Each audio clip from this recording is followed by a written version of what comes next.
আসসালামু আলাইকুম। আশা করি সবাই ভালো আছেন। আজকে আমরা জানার চেষ্টা করব দুটো বিষয় ইনশাআল্লাহ। এক নম্বর হচ্ছে ইসলাম কি এবং দুই নম্বর হচ্ছে মুসলিম কাকে বলে। চলুন শুরু করা যাক। এক নম্বরে আমরা যেটা জানবো সেটা হচ্ছে ইসলাম কি।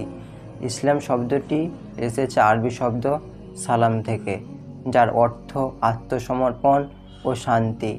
ইসলাম মানে সেই ব্যক্তি যে ব্যক্তি আল্লাহ তাআলার নির্দেশ অনুযায়ী জীবনযাপন করেন। দুই নম্বরে আমরা যেটা জানবো সেটা হচ্ছে মুসলিম কাকে বলে। মুসলিম আমরা সেই ব্যক্তিকে বলবো যে ব্যক্তি এক আল্লাহ তাআলাকে বিশ্বাস করেন এবং তার নির্দেশ অনুযায়ী জীবনযাপন করেন এবং নবী মুহাম্মদ সাল্লাল্লাহু আলাইহি ওয়াসাল্লামকে আল্লাহর প্রেরিত রাসূল বলে বিশ্বাস করেন।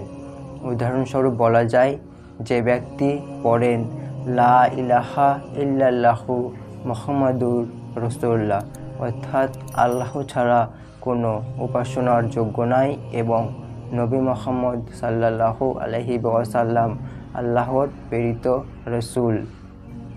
আসসালামু আলাইকুম। আশা করি বুঝতে পেরেছেন ইসলাম কি এবং মুসলিম কাকে বলে। নেক্সট ভিডিওতে আমরা আলোচনা করব ইনশাআল্লাহ ইসলামের 5টি স্তম্ভ নিয়ে, অর্থাৎ পিলার নিয়ে। ততক্ষণে ভালো থাকবেন, সুস্থ থাকবেন। আল্লাহ হাফেজ।